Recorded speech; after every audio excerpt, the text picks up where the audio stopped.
Olá, alunos, voltamos com mais uma aula aqui voltada para concurso, voltada para o Enem, e hoje com um assunto importantíssimo, redação. Redação, uma parte que vai pegar uma pontuação enorme para quem vai fazer Enem, tem um peso muito grande, é um assunto, um modo de construção textual um pouquinho mais complexo, que foge um pouquinho do que a gente está acostumado no dia a dia. Os nossos textos no dia a dia são mais voltados para e-mail, mensagem, recado. A redação é um gênero textual não tão usual, então precisa de uma atenção especial. A gente vai trabalhar um pouquinho hoje. Então, principalmente para quem vai fazer Enem, essa aula vai ser essencial. Então, vamos trabalhar os aspectos de coesão, aspectos de coerência, como fazer uma estrutura argumentativa adequada, aspectos que podem aparecer na sua redação ou não, o que é uma proposta de intervenção, enfim, todos os elementos que são essenciais para a construção de uma redação, de uma boa redação, principalmente voltada para o Enem, tudo bem?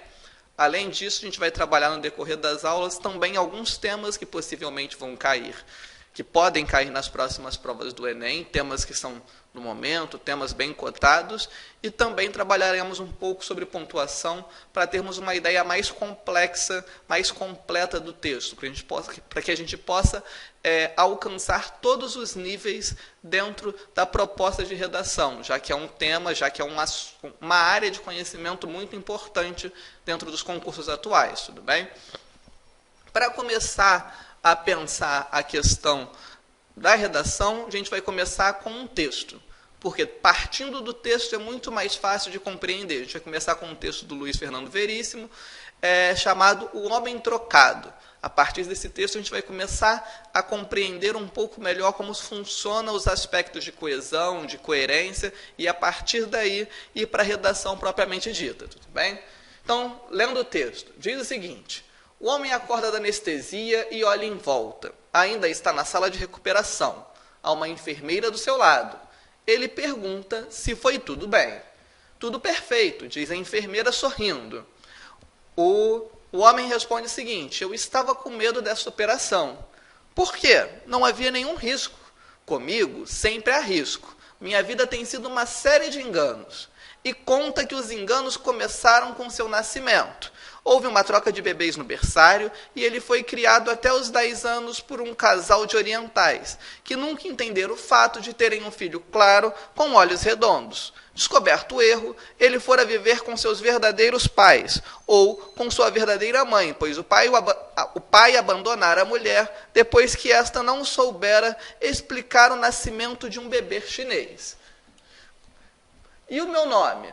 Outro engano. Seu nome não é Lírio? Pergunta a enfermeira. Era para ser Lauro. Se enganaram no cartório e os enganos se sucediam. Na escola, vivia recebendo castigo pelo que não fazia. Fizeram o vestibular com sucesso, mas não conseguiram entrar na universidade. O computador se enganara, seu nome não apareceu na lista. Há anos que minha conta de telefone vem com cifras incríveis. No mês passado, tive que pagar mais de 3 mil. Pergunta então à enfermeira: o senhor não faz chamadas interurbanas? Eu não tenho telefone, responde o Lírio. Conhecer a sua mulher por engano. Ela o confundira com outro. Não foram felizes. Por quê? Ela me enganava.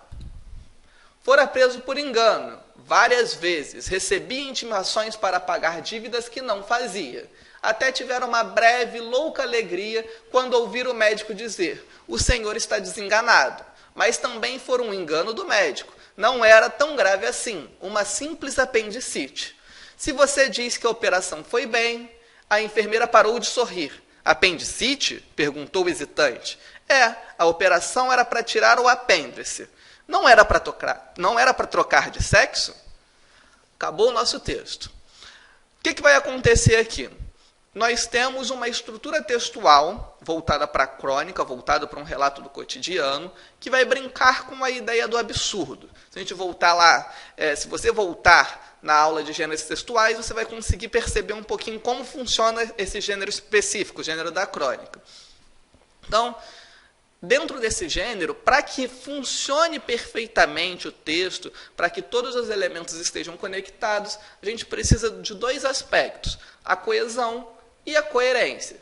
a gente percebe o seguinte: há uma série de enganos na vida do protagonista e esses enganos só começam a fazer sentido, essas situações que acontecem só passam a fazer sentido porque a vida dele, a própria vida, é uma série de enganos. Então eu tenho, por exemplo, ele dizendo que pagou uma conta telefônica de R$3.000 e não tinha telefone.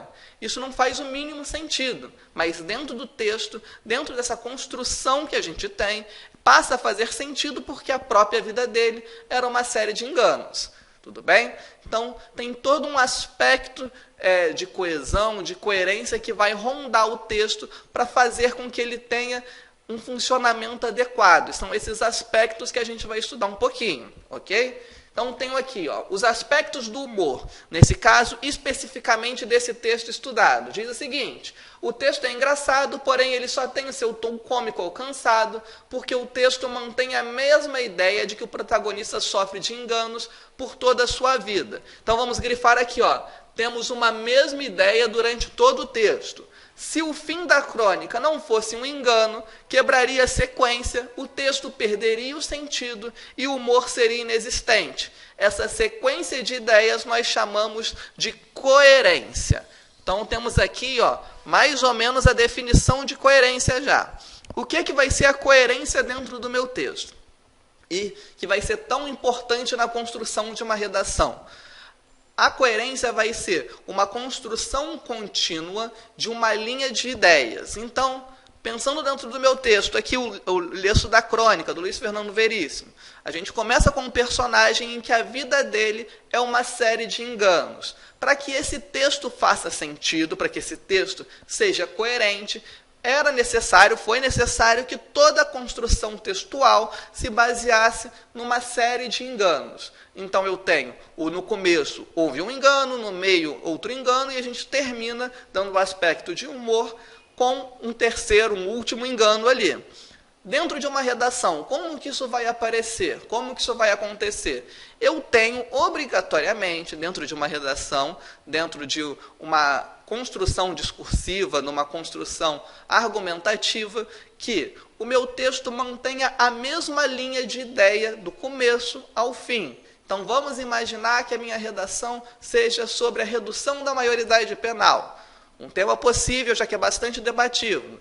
Se eu digo no primeiro parágrafo que eu tenho um posicionamento a favor da redução da maioridade penal, eu não posso deixar no segundo parágrafo dar um argumento que seja contra a minha declaração inicial, contra o meu tema, contra a minha tese. Então eu tenho lá a minha tese dizendo que a redução da maioridade penal é um retrocesso. Se no segundo parágrafo ali eu digo que é necessária a redução, e no terceiro eu digo novamente que é um retrocesso, no quarto eu digo que é necessária a redução, e eu vou intercalando dessa maneira, eu tenho um texto que vai quebrar com a sequência lógica das ideias. Eu tenho um texto que vai quebrar com a coerência. Eu começo dizendo A, falo B, volto para o A, falo B e assim por diante. Então eu quebro uma sequência única de ideias. Essa sequência é essencial para que o texto faça sentido. Tudo bem? Então, continuando aqui.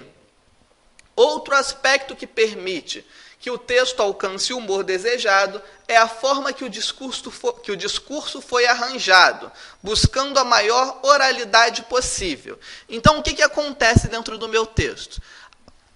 Um dos aspectos para que a crônica seja voltada para o cotidiano, voltada para que ela seja próxima do leitor, é a linguagem utilizada. Dentro dessa crônica, a gente utiliza uma linguagem escrita próxima da variante oral. Numa redação isso não vai acontecer, mas pensando especificamente nesse texto. Então, a forma que eu organizo o meu discurso, a forma que eu vou pontuar, a forma em que as palavras são arranjadas, que as palavras são escolhidas, ela vai ter total relação com o objetivo do meu texto, tudo bem?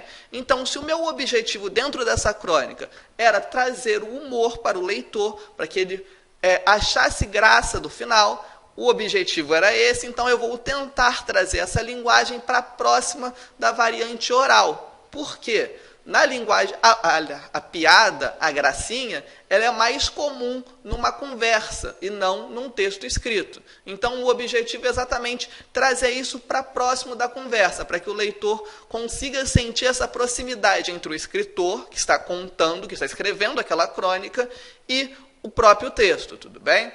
Então, esse é o objetivo.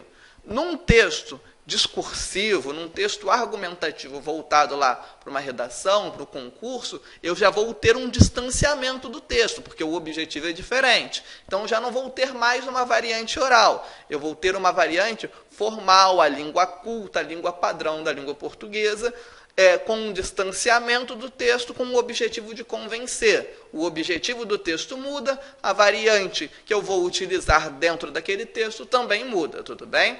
Então, continuando. O autor trabalha a pontuação e as orações de maneira acertada.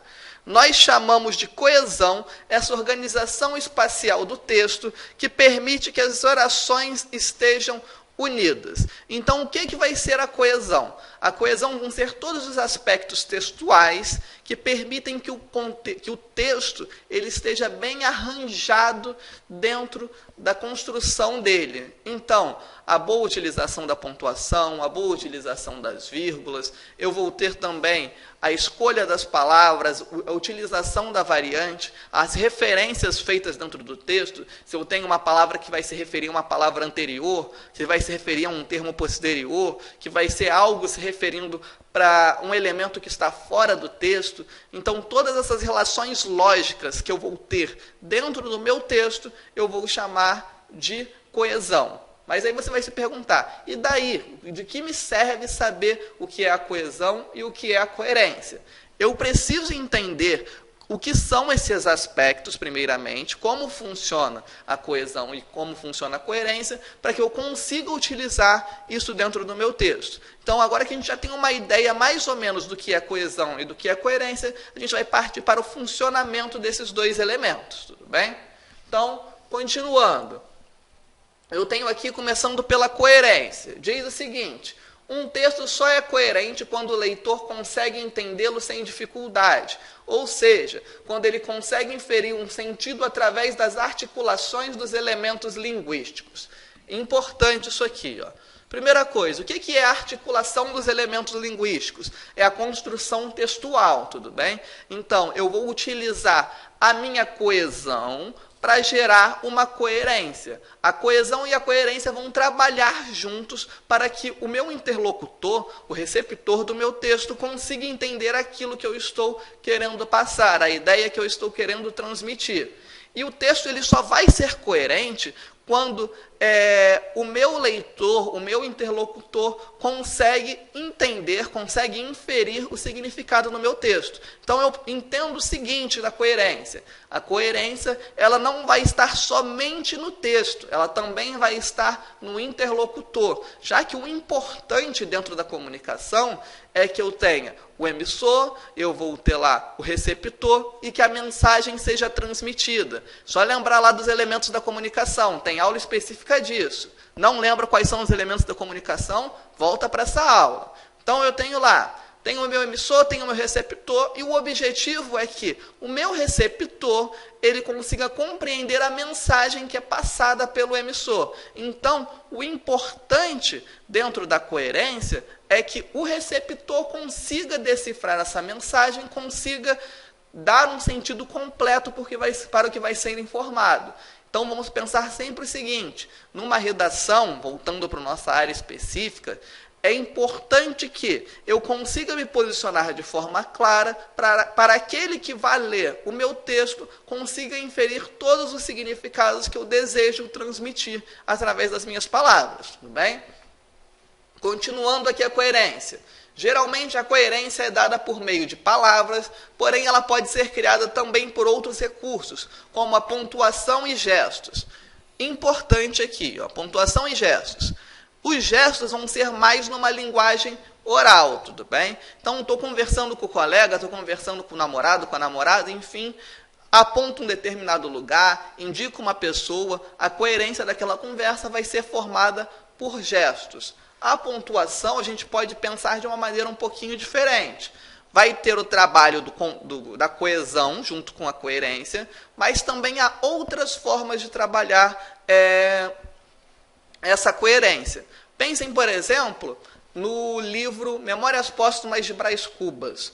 Provavelmente alguns de vocês já devem ter conferido, porque é conteúdo obrigatório para quem vai fazer provas, para quem vai fazer Enem, é uma das principais obras da literatura brasileira. Então eu vou ter lá um capítulo, que se eu não me engano se chama O Diálogo de Adão e Eva, onde eu preciso compreender a pontuação empregada pelo Machado de Assis para conseguir decifrar os significados dentro daquele capítulo, dentro daquele contexto. Existe uma quantidade de pontuação muito maior do que uma quantidade de palavras. Então, a pontuação passa a ser um aspecto fundamental para a formação da coerência. A coerência vai ser formada através da pontuação, tudo bem? É nesse sentido que está dizendo aí no seu slide, que você consegue visualizar, que a pontuação ela pode ser essencial para formar os aspectos da coerência, tudo bem? A pontuação pode trabalhar na coerência e na coesão.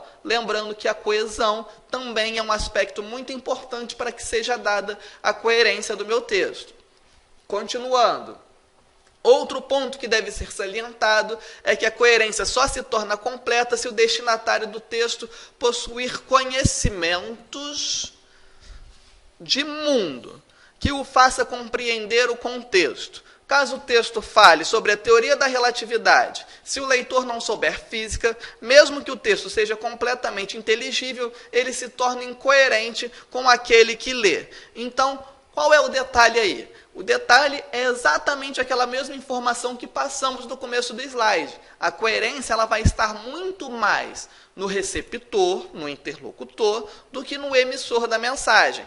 O meu texto pode ser completamente coerente, completamente coeso, e não ter coerência para o meu interlocutor se ele não tiver conhecimentos de mundo que são essenciais para decifrar aquela mensagem, para inferir aquele texto. Por isso que quando eu vou construir uma redação, eu preciso que o meu texto seja completamente denotativo, para que o código seja comum e eu tenha uma mensagem clara, uma mensagem objetiva para que, pelo menos na teoria, qualquer pessoa que domine aquele código, no caso a língua portuguesa, consiga compreender a mensagem da minha redação, a mensagem do meu texto, tudo bem? Então, é por isso que é essencial esse conhecimento de mundo para que a mensagem tenha sentido, para que ela tenha coerência. Então, vamos pensar o seguinte. Se você começa a falar sobre os aspectos relativos em relação à reprodução de um determinado animal, se o seu interlocutor não conhece ou conhece pouco de biologia, ele pode acabar não conseguindo construir todos os sentidos possíveis dentro daquele texto. E o texto ele não vai ser completamente coerente para ele exatamente por isso. Quem é que nunca tentou ler um texto escolar, um texto acadêmico, e não conseguiu inferir um sentido? Lê, e parece que não entende nada, que aquilo não significa nada. Exatamente porque a pessoa, ou nós, quando isso acontece, não tem o conhecimento de mundo necessário para construir o sentido daquele texto. Não tem o conhecimento de mundo necessário para que a para que a coerência esteja completa dentro daquele texto, tudo bem? Então, não vamos esquecer que, além de manter o mesmo assunto, além de ter uma boa articulação dos elementos linguísticos, de inferir o significado, é necessário também que a pessoa tenha um conhecimento de mundo daquele determinado tema, para que ela consiga alcançar todos os aspectos do texto, ok? Por último, eu tenho aqui, desta forma definiremos a coerência textual para o desenvolvimento do presente estudo como uma relação lógica entre as diversas partes de um discurso. Porém, não podemos esquecer a importância do conhecimento de mundo para a formação do sentido. Exatamente o que foi mencionado. É importante que se mantenha uma mesma linha discursiva? É importante. O assunto tem que ser o mesmo? Também. Porém, é essencial que se tenha um conhecimento de mundo prévio sobre aquele assunto, sem o qual não conseguiremos formar um sentido completo sobre o texto. Tudo bem? Então, continuando.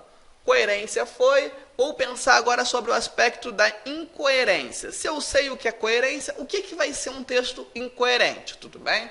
Então eu tenho aqui, ó. No último ano, quando viajamos para Maceió, não conseguimos aproveitar a praia, pois o frio era tanto que chegou a nevar. O que acontece nessa construção linguística? Ela está com um arranjo bom, a coesão está perfeita, não tenho erros gráficos, está tudo bonitinho. Só que eu tenho um problema na coerência desse meu texto. O que acontece? Lá em Maceió, uma zona litorânea, não vai nevar. Se em Maceió não neva, eu quebro a relação de sentido lógico do meu texto. A não ser que eu esteja construindo um texto fantástico, um texto que fuja das características do que a gente tem no mundo normal, esse texto ele é incoerente. Então, a coerência ela não vai simplesmente ser começar com um assunto e terminar com o mesmo assunto. Também vai trabalhar com o sentido do texto, se aquele sentido, se aquela sequência respeita as regras dentro do meu contexto. Se é num texto fantástico, isso aqui é possível. Passando por um texto do mundo real, isso não é possível porque em Maceió não neva, tudo bem? Segundo aspecto de um texto incoerente, eu tenho aqui, ó, um texto isolado, trecho do meu texto inicial. Há anos que a minha conta de telefone vem com cifras incríveis. No mês passado, tive que pagar mais de 3 mil. Aí a interlocutora pergunta, o senhor não faz chamadas interurbanas? E ele responde, eu não tenho telefone. Isso voltando lá para o nosso texto anterior. Então, o que acontece? O fato dele não ter telefone impede que ele tenha uma conta telefônica de 3 mil reais. Mas esse texto isolado é incoerente. A gente vai pensar o seguinte, essa pessoa aí é doida. Como que ela pode ter uma conta de 3 mil reais se ela não tem telefone? Mas dentro daquele texto específico que nós lemos, esse trecho ele vai ser coerente, porque a vida do protagonista era uma série de enganos. Então, dentro de uma vida com uma série de enganos, recebeu uma conta de 3 mil reais sem ter uma conta de telefone, é possível. Tirando esse trechinho daquele contexto, o texto ele perde a coerência. Então, o que é importante ressaltar nessa construção? Fica visível que o conhecimento do contexto, o conhecimento do mundo, é essencial para que o texto tenha coerência ou não. Então, eu tenho aqui um texto que é incoerente, mas dentro do texto do Luiz Fernando Veríssimo, ele passa a ter coerência por causa do contexto que foi arranjado em volta dele. Tudo bem? Outro texto aqui incoerente. Maria tinha lavado a roupa quando chegamos, mas ainda estava lavando a roupa. Então, o que eu tenho aqui? Eu tenho a estrutura argumentativa, a minha estrutura textual, trabalhando com os aspectos da coesão, e esses aspectos, como foram inadequadamente arranjados, atrapalham o sentido da minha coerência, tudo bem? Então, eu tenho aqui, ó, Maria tinha lavado a roupa quando chegamos. Então, quando eu tenho esse trechinho aqui, ó, Maria tinha lavado a roupa quando chegamos, infere-se o seguinte, a Maria já tinha acabado o serviço doméstico, ela já tinha acabado de lavar a roupa. Mas ele continua o seguinte, eu tenho mais, tenho aqui a minha conjunção adversativa, e termina dizendo que ela ainda estava lavando a roupa. Ora, se ela já terminou de lavar a roupa, ela não pode ainda estar lavando a roupa. Eu tenho um problema aí na construção textual que gera uma incoerência, tudo bem? Então, a coesão, como nós já mencionamos, vai ser essencial para a construção da coerência de um texto. Se eu tenho uma construção textual na base da coesão defeituosa, é possível que a minha coerência fique prejudicada. O último. A galinha estava grávida. Esse texto aqui é simples. Qual é o problema desse texto? Uma galinha não engravida. Então, isso quebra completamente a coerência do meu texto. É claro que, novamente, se eu pensar num contexto de literatura fantástica, é possível sim que a galinha fique grávida. Agora, se for um texto que se volte para o mundo real, esse texto ele vai ser incoerente, tudo bem? Continuando, já que entendemos os aspectos da coerência e o que seria a incoerência, trabalhando a partir dos aspectos anteriormente mencionados, vamos pensar agora um pouquinho mais sobre a coesão, já que a coesão também é essencial para que um texto seja coerente. Tudo bem? Então eu tenho aqui, a coesão ocorre quando a interpretação de algum elemento no discurso é dependente da de outro. Um pressupõe o outro, no sentido de que não se pode ser efetivamente decodificado a não ser por recurso a outro. O que eu tenho aqui nessa definição? A coesão ela vai ser o seguinte: eu tenho vários elementos dentro do meu texto. Então eu tenho assim, a menina foi ao shopping, ponto. Ela comprou uma roupa.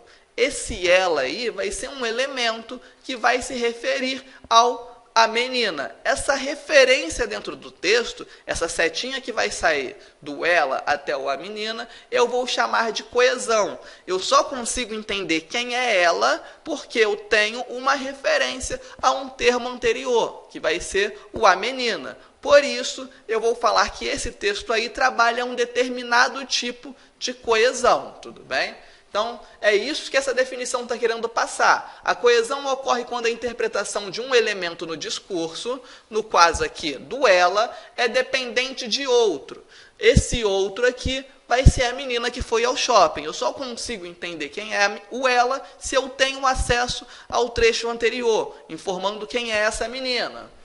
Um pressupõe o outro, ou seja, a referência ela vai ser direta. Preciso de um para entender o outro. Continuando aqui na definição. Apesar de a coerência ser responsável pela relação das ideias dentro de um texto, a coesão também tem esse papel. Contudo, vai mais longe. Além de manter um todo no campo das ideias, também o mantém na superfície textual. Para isso, se usa de conectivos e alguns subtipos de coesão. Então, o que acontece? A coesão ela tem um papel um pouquinho mais prático do que a coerência. A coerência eu vou ter lá as minhas ideias e eu vou trabalhar para que as ideias não se contraponham. Então, eu tenho defendendo um determinado elemento, então eu vou defender esse elemento do começo ao fim da minha redação. Se eu defendo, depois digo que sou contrário, defendo novamente, eu perco a minha coerência dentro do meu texto. A coesão ela vai trabalhar essa coerência no sentido do texto escrito. Então, eu vou ter a boa articulação dos elementos linguísticos. Eu vou efetivamente usar a gramática, todo aquele conhecimento anterior de substantivos, adjetivos, conjunções, preposições, para organizar o meu discurso de forma que ele faça sentido. Um texto que tenha problema na coesão pode gerar problemas também na minha coerência, tudo bem?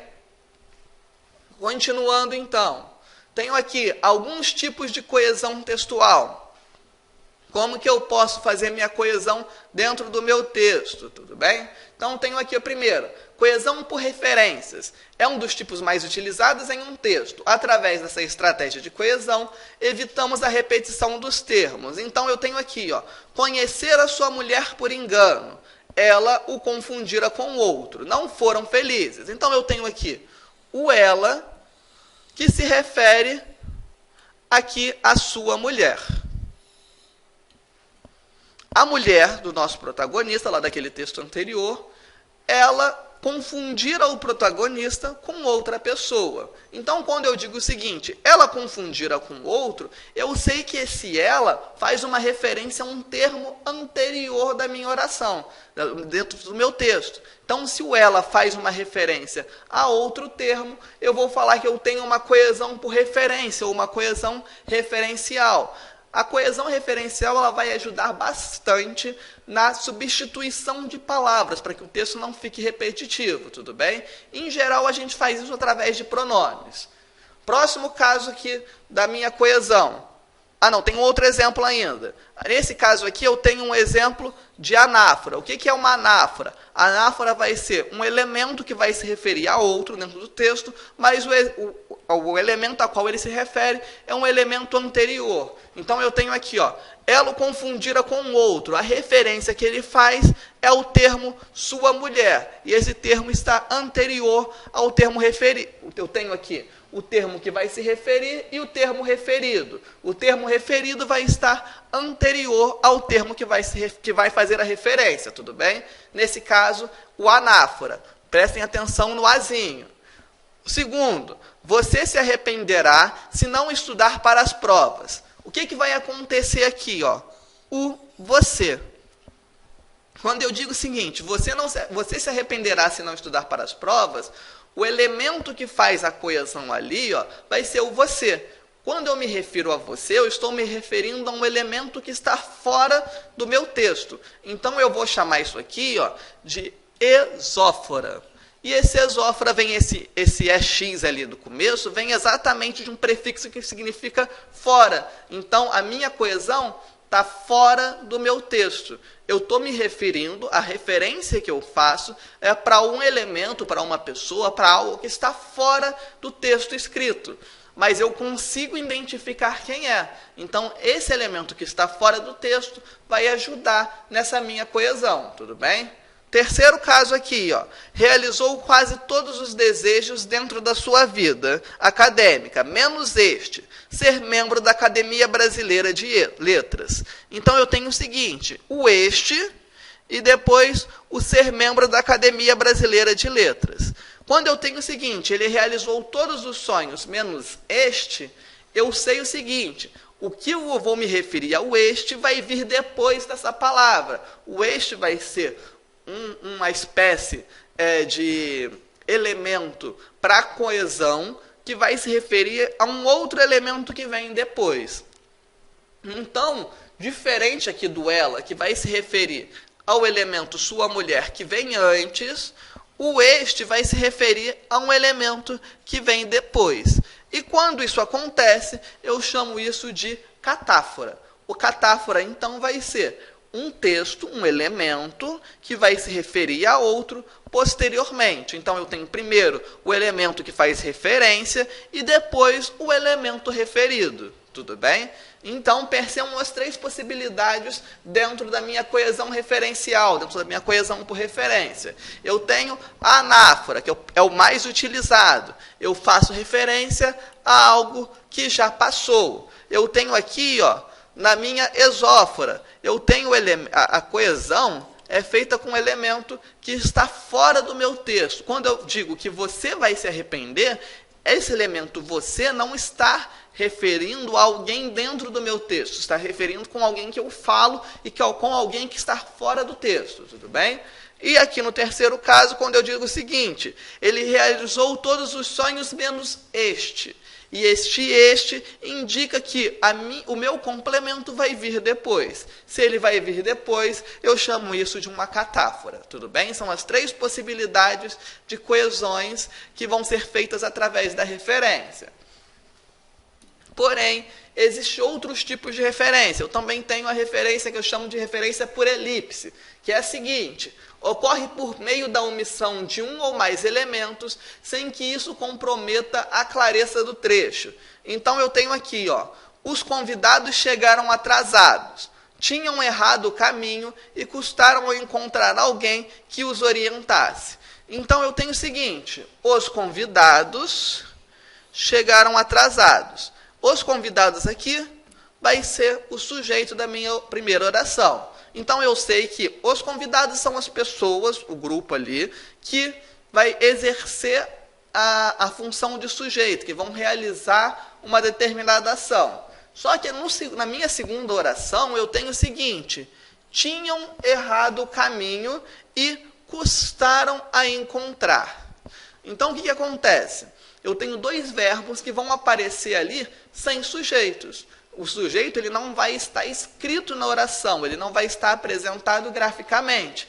Isso eu vou chamar de referência por uma coesão através da elipse. Por quê? Eu não preciso apresentar novamente o sujeito daquele verbo, porque ele já foi anteriormente exposto. Apesar de eu não colocar aqui, os convidados tinham errado o caminho, eu sei que aqui tem um elemento e que esse elemento são os convidados. Então, eu faço a eliminação de um termo, para não ficar repetitivo, mas eu consigo alcançar que termo é esse através do contexto, tudo bem? Posso fazer isso perfeitamente dentro da minha redação e, aliás, fica muito boa a utilização. Deixa o texto mais enxuto, mais bonito e mais objetivo também. Então, outro exemplo. Asse o frango até ficar dourado. Coloque a travessa enfeitada com os pêssegos e rodelas de abacaxi. Então, eu tenho o seguinte. Asse o frango até ficar dourado. Tenho aqui uma ordem. Para quem que eu estou dando essa ordem? Para o interlocutor, tudo bem? Então, o meu interlocutor ali não está marcado com você, como lá no exemplo anterior, mas eu sei que estou falando diretamente com essa pessoa. Então, já tenho ali a ocultação de um termo que eu consigo localizar pelo contexto. E aí, depois eu tenho o seguinte, coloquem uma travessa enfeitada com pêssegos. Coloque o quê?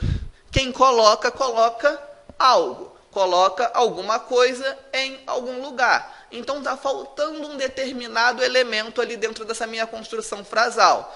Então, se eu for pensar dentro da regência dos termos, quem coloca, coloca algo e pode colocar este algo em algum lugar. Que algo é esse que eu estou colocando? Estou colocando o frango. Então, o que eu tenho ali depois do coloque, eu tenho uma questão de coesão, mas eu tenho uma elipse. Eu não preciso repetir que eu tenho que colocar o frango num determinado lugar para entender que eu estou falando sobre o frango. Isso fica nítido pelo contexto, tudo bem? Então, se eu consigo omitir um determinado elemento pelo contexto e consigo omitir um determinado elemento, mas consigo recuperá-lo pelo contexto, eu vou falar que eu tenho uma coesão através da elipse, ok? Continuando, eu tenho a coesão por conectivos.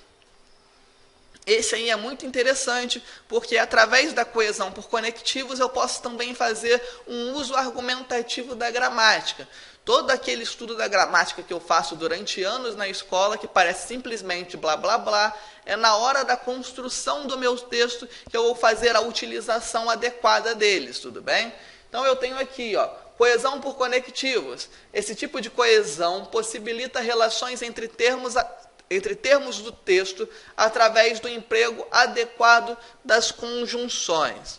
Então, a conjunção vai ser a classe de palavras que vai fazer a união entre orações e vai estabelecer uma relação lógica entre essas orações, tudo bem? Então, eu tenho uma oração A, tenho a oração B, e eu vou dar uma sequência lógica, uma união lógica entre esse termo A e esse termo B, essas duas orações, através de uma conjunção. Se eu coloco, por exemplo, a conjunção mais, eu sei que eu tenho uma ideia de oposição, uma ideia de adversidade. Então, eu tenho a garota caiu e a garota não se machucou. Quando uma pessoa cai, a gente imagina que ela vai se machucar. Então, eu coloco a garota caiu, mas não se machucou. Esse mais aí vai dar uma ideia de oposição, de adversidade. Quando a pessoa cai, você espera um determinado resultado. Quando aparece esse mais aí, eu já sei que o resultado esperado não irá acontecer. Tudo bem?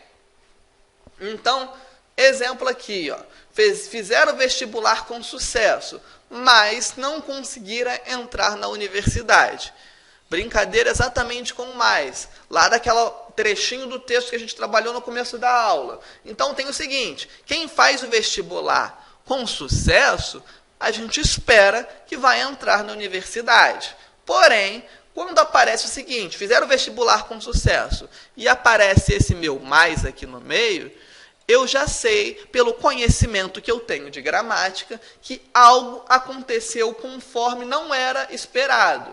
Então, eu tenho o seguinte, se ele fez o vestibular com sucesso, a primeira expectativa ele passou no vestibular. Porém, quando apareceu esse mais, eu já sei que alguma coisa aconteceu. O computador quebrou e a nota não foi lançada, o vestibular foi cancelado, alguma coisa aconteceu para impedir o resultado esperado. E aqui eu tenho a conclusão, não conseguira entrar na universidade. O que aconteceu? Eu ainda não tenho nessa articulação de elementos linguísticos, mas sei que já que o resultado não foi o esperado. Próximo exemplo. Depois que terminou o violento tumulto, houve uma grande paz. Então, o que acontece aqui? Ó? Eu tenho o depois que. O que eu percebo ali pelo depois que é uma ideia que vai dar uma ideia temporal que esse elemento vai introduzir na minha oração. Eu consigo entender o seguinte, que só houve uma grande paz depois que terminou o violento tumulto. Eu vou ter uma sequência lógica de ideias e essa sequência vai ser determinada temporalmente. O que veio antes e o que veio depois, tudo bem? Então, tendo essa sequência lógica, eu vou ter uma coesão através dos conectivos. Os conectivos vão dar uma coesão, vão dar uma sequência lógica de ideias dentro do meu texto. Tudo bem? Continuando. Eu tenho outra, uma coesão lexical. O que vai ser o meu léxico? Vai ser o conjunto lá de palavras que vão formar uma determinada língua. Tudo bem?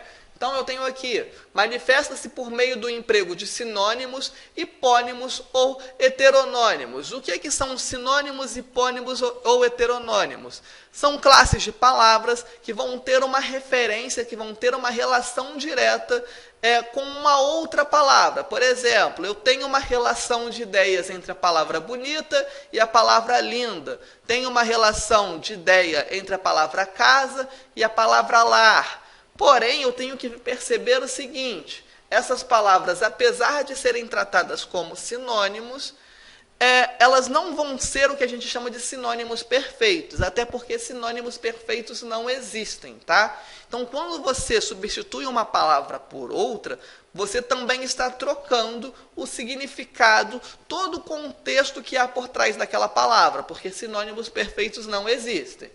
E os hipônimos e os heteronônimos, os hipônimos vão se trabalhar com a questão de grupo, o grupo que aquela coisa participa, e o heteronônimo, um outro nome que um determinado elemento pode assumir. Então, eu tenho aqui, ó, uma menininha correu ao meu encontro. A garota parecia assustada. Então, eu tenho uma menininha e ela correu ao meu encontro. Na oração seguinte, eu tenho a garota parecia assustada. Para não repetir o elemento a menininha, eu substituo pelo elemento garota. Menininha e garota têm contextos completamente diferentes, tudo bem? Ela tem contextos por trás de si que dão cargas semânticas diferentes para essas palavras. Mas dentro dessa oração, eu consigo perceber que se referem à mesma pessoa. Elementos diferentes fazendo referência um ao outro. Continuando, diz o seguinte, o avião ia levantar voo, o aparelho fazia um ruído ensurdecedor. Então, eu tenho o seguinte, o aparelho e o avião. E eu tenho aqui, ó, o aparelho substituindo a palavra o avião. E eu tenho aqui um hiperonônimo. O que é isso? Eu vou ter a classe dos aparelhos e o avião vai ser um determinado elemento dessa classe de aparelhos. Quando eu penso em aparelhos, eu posso ter diversos aparelhos e o avião é um deles. Então, o aparelho vai estar acima do avião. Ele vai estar numa classe acima e eu posso me referir porque eu sei que o único outro aparelho que apareceu dentro do meu texto até agora foi o avião, tudo bem? Então, próximo elemento aqui, próxima oração.